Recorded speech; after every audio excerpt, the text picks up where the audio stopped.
as a wine lover at the beginning of my profession, uh, uh, I was passionate by California.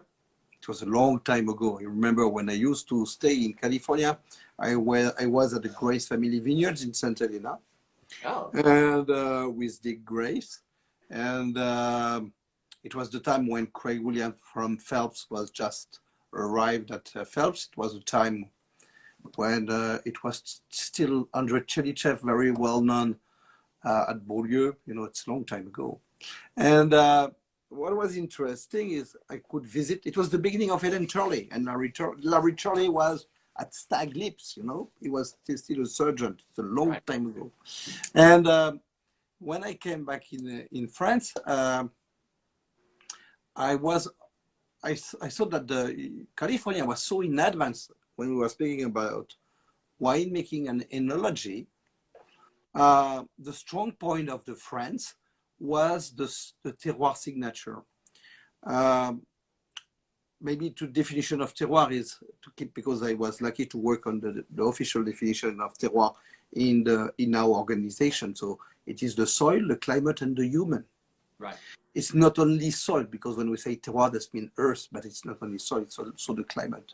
And when I came back in France, in the Rhone Valley, I said, okay, if we want to keep a specificity in this world competition of wine, the strong point of France, and I would say the strong point of all Europe, because what I say for France is right also for Italy, Portugal, and Spain, Right. was the quality of the terroir, of the history of the terroir.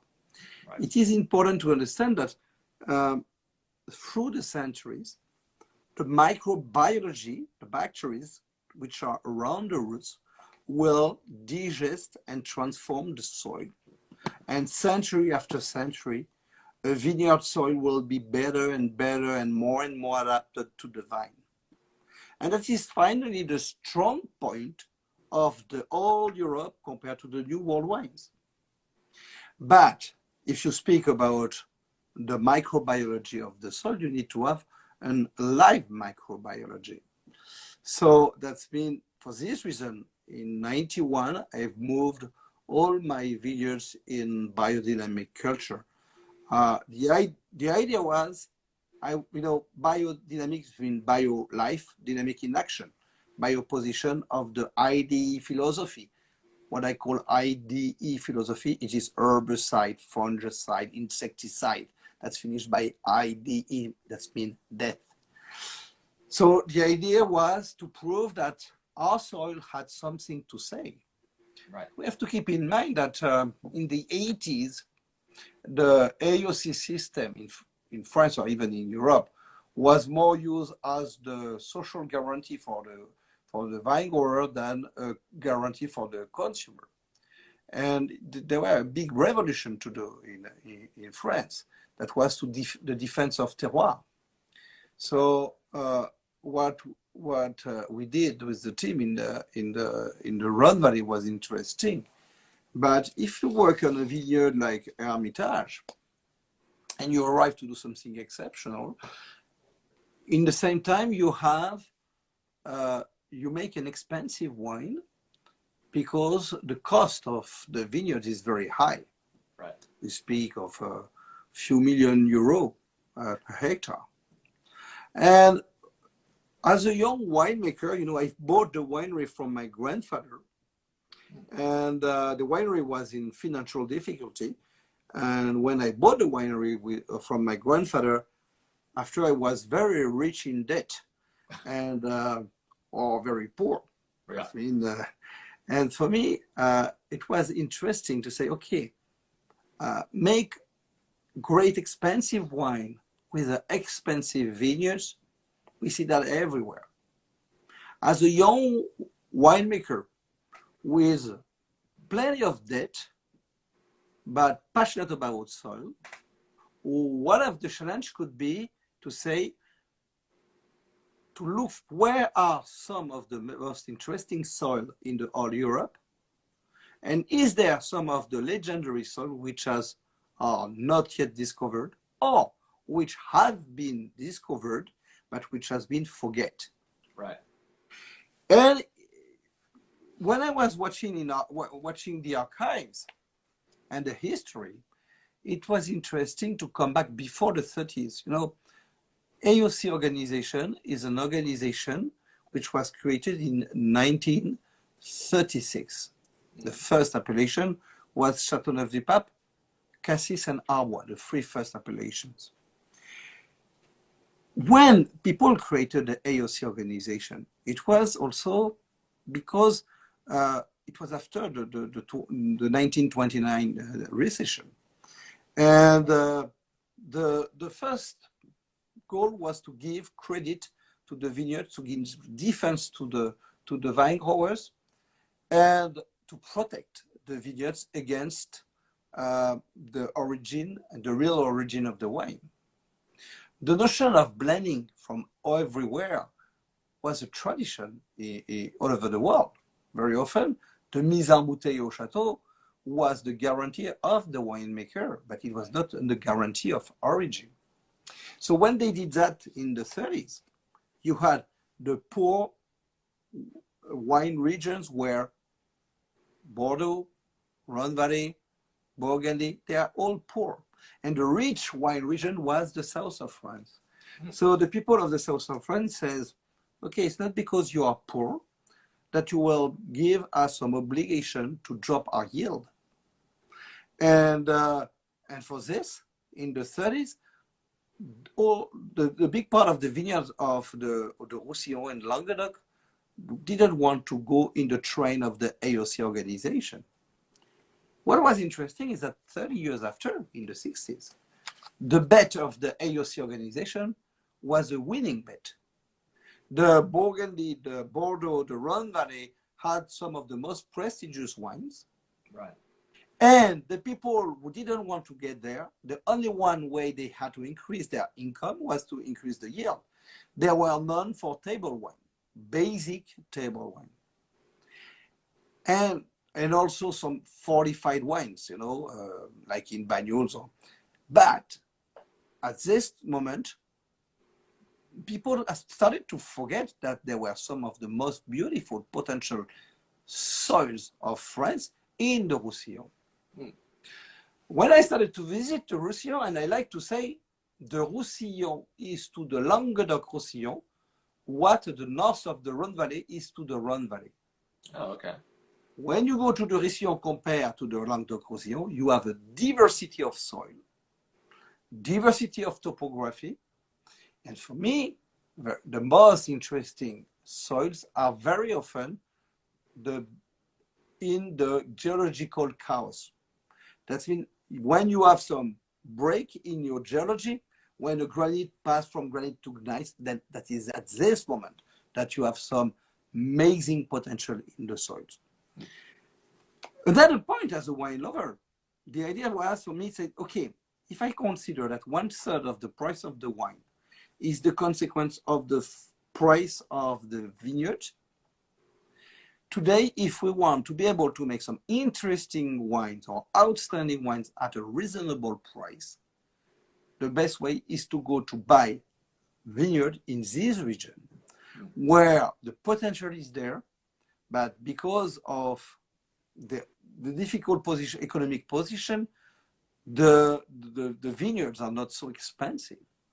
And if you pay a vineyard 10, sometimes 100 times less than what you could pay in the north of the Rhone, that means that for the quality of a great wine, you can offer to your consumer, to the wine lover, amazing product at a very affordable price. I remember when we started with the Occultum Lapidem, the first rates we had were around 96, 97 by Parker, you know. And it was interesting to see that the price we were speaking of wine around at the time $15 the bottle. Right. So it was one of the extraordinary price for the rates which was given. And me, I like this challenge because the idea was to prove that if you are a good vine grower and if you are passionate about the geology, the pedology, and if you arrive to understand the soil, one of the challenges is to look for treasury soil. That's mean to look for place which has been forget, but there is a history of vineyard. That's important because keep in mind that some of the oldest vineyards of France or Europe are in the Roussillon. One thing is, maybe, I like to ask this question. Do you know why the first vineyards were always in wharf, le port? How do you name? Wharf is where you put all the boat. You call that like that? What? I'm sorry. What was it again? Where do you put the boat in the sea? We call that a wharf. A wharf? Wharf, yes, a wharf, or yes, a wharf, yes. So the oldest vineyards are always coming from wharf, so close from the sea. Right. Because in the past, the boats were done with wood and tar, you know, and they were very easy to burn with the fire, you know. And people were planting vineyards around wharfs to protect against the fire from the forest, against bushfire. Oh, interesting. So and it is only for that at the beginning, you go to port in Portugal, you go here in Perpignan, you go everywhere, you find the origin near the sea because it was the best protection against the risk of fire, and this boat in tar and boat and wood could burn very quickly. We're very flammable, yeah. And it is after that people said, oh, with this grape we could do wine, you know. So just to say that there is 20th century of microbiology in these soils. So when I arrived, the first place I invested was in Banyuls. Banyuls was for the fortified wine. It's known, but you can also make a dry wine, which is the Collioure. It is interesting that she's from the Cambrian time. And it was amazingly inexpensive. And then after I said, okay, 45 wine is interesting, but on the time, less and less people were tasting fortified wines. And when I was visiting and tasting some of the potential of the grapes in Roussillon, I said, I have to buy some vineyards to make some white and red wines. And we decided to go to the La Tour de France, which is a cru in the Roussillon, not far from Perpignan. And here, what was interesting for me was we were working on gneiss. So what is the gneiss? The gneiss is a sort of granite. I have a real passion for granite, you know. When we work in Saint Joseph, in Hermitage, we work on granite. And the gneiss, which is like a brother of the granite, is an interesting soil. Then after, we also bought in L'Escarbas. I don't know if you have in the presentation the L'Escarbas, but yes, L'Escarbas, which is here not gneiss but on granite. And if the vineyards are born naturally on limestone, I consider that they have to fight to stay on granite. And this struggle of the roots in the granite is interesting because that's give always this petrichor signature. I call that this smell of the summer rain on the hot stone, you know. Oh yeah, minerality, yeah. And you know, keep in mind that it is not allowed to irrigate. It is a dry farming. And the good point when you are on a granite, it is a magma soil. That means that your stones have some break and the roots can find and follow the fails and go very deep. And the clay from the granite is able to store water. That's mean even in very dry climate, you can have roots going to 100 to 200 feet down and to find water, even it's very dry. It's super interesting. And I know that there's another factor there that I would love to hear you speak a few words about is the wind, because I know that's a big factor of the region is the winds. The wind. Yes, the winds. Yes, the Mistral. There is not the Mistral. There is it's another wind. What is help me.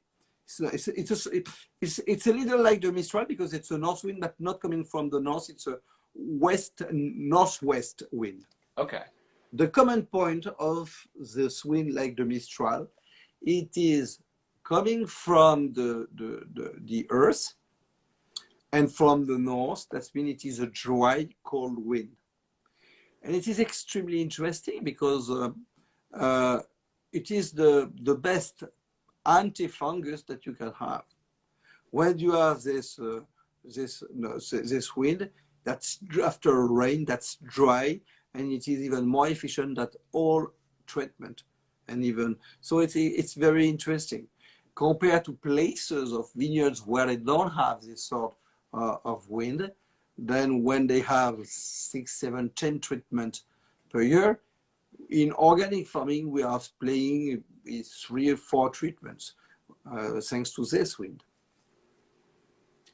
So it's, I just want to reiterate to people who might have missed it in the begining, because Michel is one of the first in the Rhone. The name, thank you. Lambert is giving us the name, the Tramontane. Thank you. Yes, the name of the wind, yes. I forgot it too. So thank you, everybody who's listening. So Michel is the first to practice biodynamics in the Rhone, but as well as bringing those philosophies to the Roussillon. So that's combined with old vines and these low bush vines, because it's so windy there. They need to just cling to these granite soils so they don't rip off the side of these hillsides. I would love to hear you speak just a bit more about the unique terroir of the Roussillon. How is it different from the Rhone? I feel like it must be drier there. It must be warmer. You know, you're also blending there too. So it's similar to the Rhone, but there are some differences, right? It is not. You're right. It is not monogrape. We work on 3 different grapes, which are the Syrah, the Grenache, and the Carignan. The Carignan is a specific grape of the Roussillon. For me, I consider that the Carignan is like a condiment. It's a grape which should never be over 5%, because when you have 100% Carignan, there's a special taste, and for me, it is like a salt and pepper. The Carignan is interesting, like the Petit Verdot in Bordeaux. That means that you don't work with 100% of Carignan.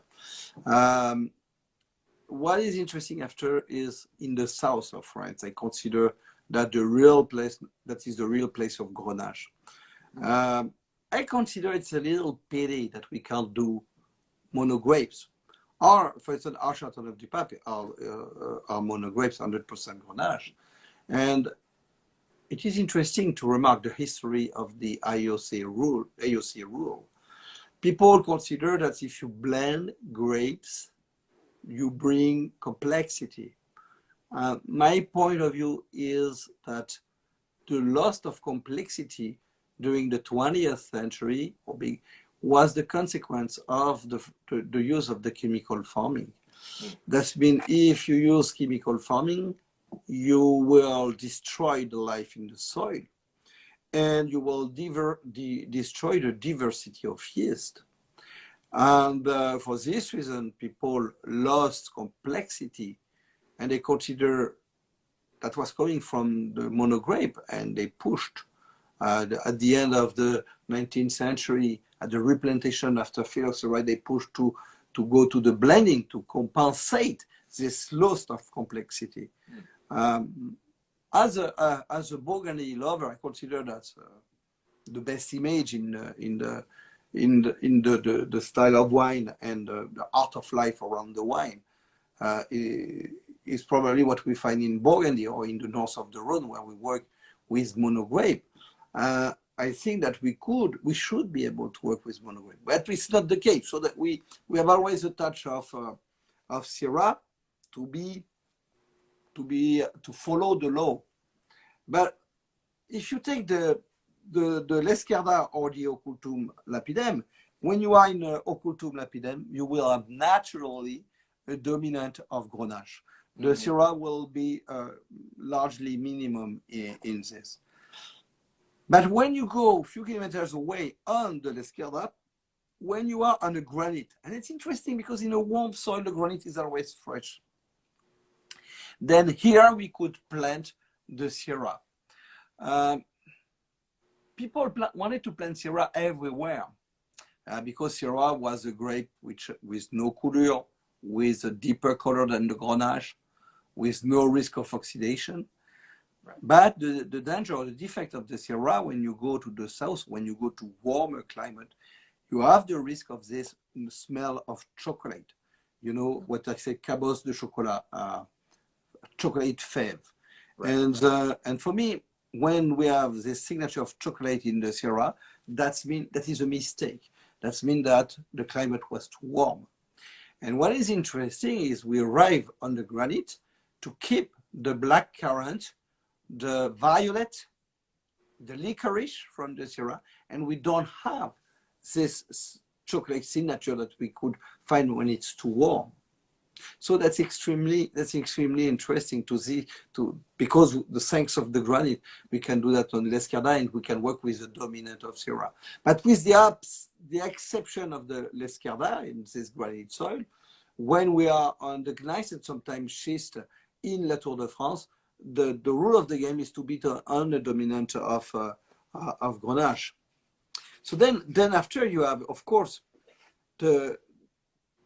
you have also the white wine, which is interesting.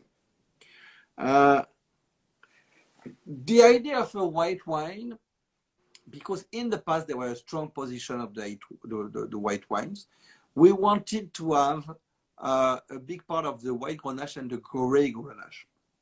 We have in Banyuls, our single vineyards in Banyuls, 100% in Banyuls, in Collioure. You know, Banyuls and Collioure are the same appellation. It's when you are on a dry wine, it is Collioure. When you are on a fortified wine, it is a Banyuls. So on Collioure, we have 100% Grenache Gris, which is a grape quite rare. It is a grape which was developed quite only in this area. And it is interesting because it is what we call a terpenic grape. By opposition, you have some grapes which will permit you to make some aromatic wines. Okay.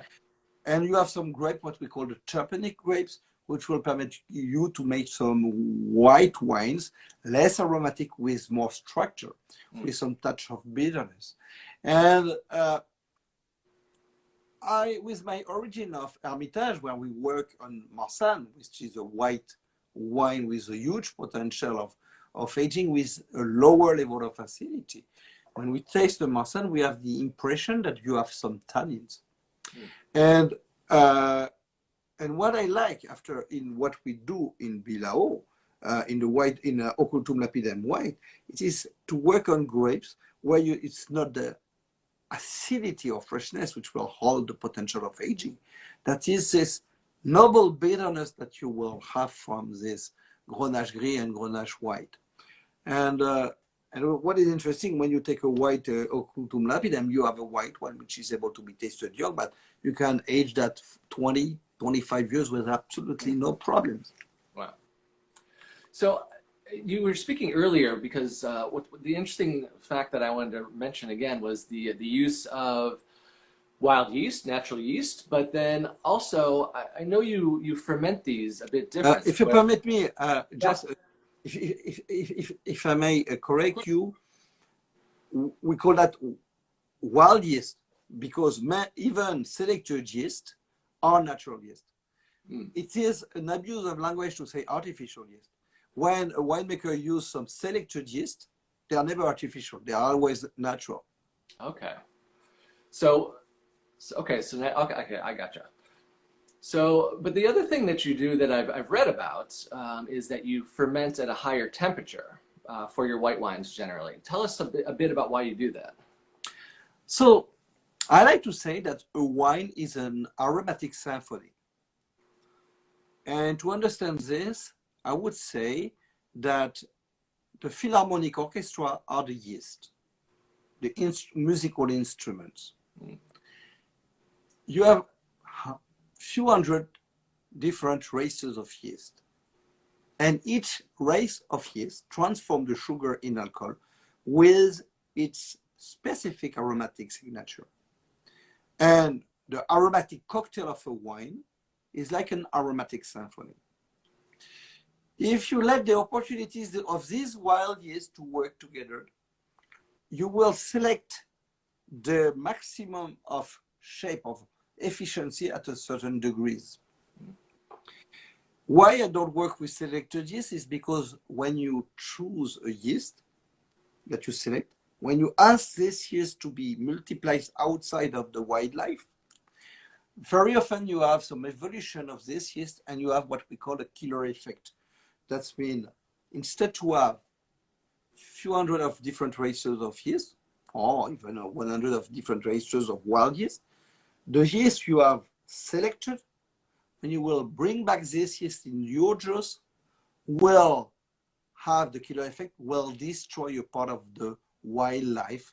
And instead to have a yeast which represent 5 or 6% of the yeast population, you will have a yeast which represent 80 or 90% of the yeast population. It's like if you take a Philharmonic Orchestra and you will take off all the instruments, you put only violin, you know. I like that analogy.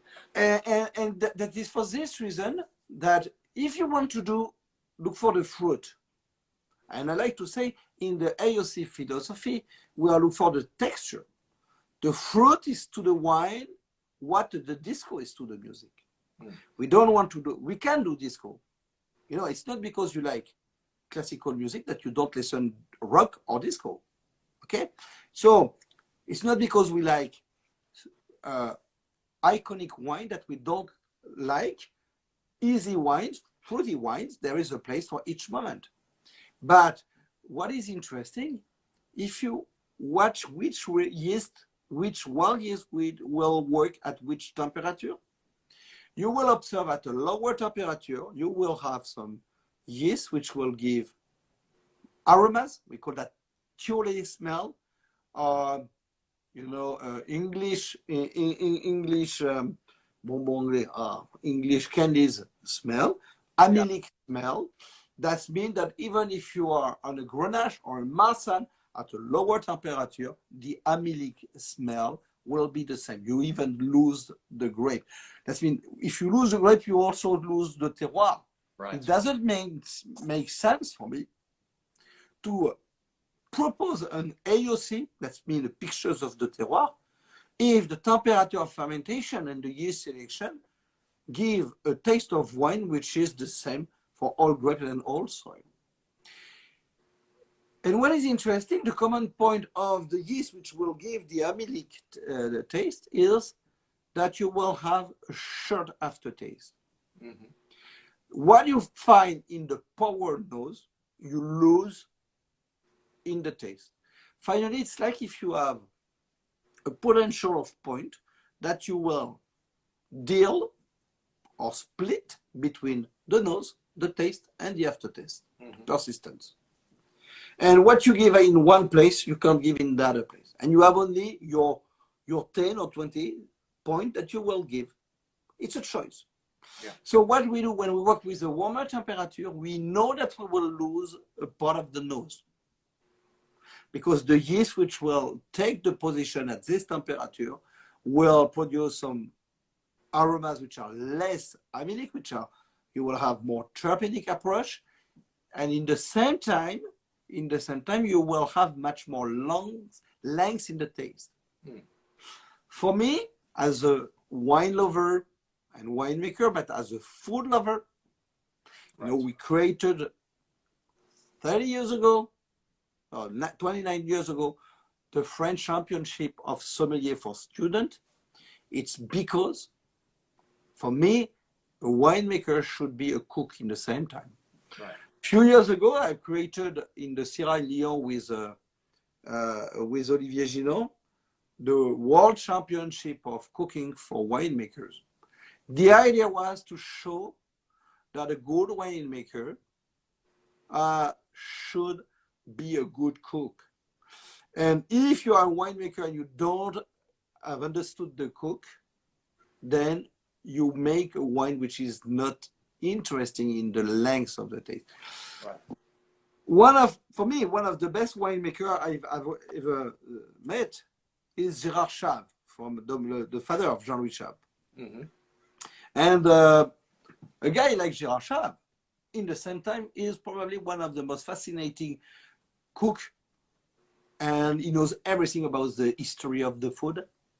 And what was interesting, the quality, the complexity of his wine is because he was passionate about food. Yeah. And for me, the position of the wine is to take a place to do a pairing. I would say a marriage. I like the name marriage. And a bad marriage is when you have a dominant person with a subordinated person. It is a machist relation. A good marriage is when you have complementarity. Each of the people have some strong and weak point. Then the marriage starts to be interesting. Yeah. I like to say the story very often. I say that it's like in a love story, you have free time. The beginning, you fell in love. The first step is the lying step. You lie. You lie because you hide your defect and you show your quality. But you know the other person does the same thing. Second step, that is the turbulence step. You realize that the other has some defect, the other realize that you have some defect, and that is interesting because I call that the soft war. Jacques Brel called that la tendre guerre. And at this moment, it is like a war. You said, okay, I drop this defect, but please accept this part of this defect. And what is interesting to arrive at the third step in the common life, which is that after a few years, your personality has been rebuilt with the personality of the other one and has nothing to see with the two personalities at their origin. And because you have recreate a combined personality. The marriage between wine and food is this.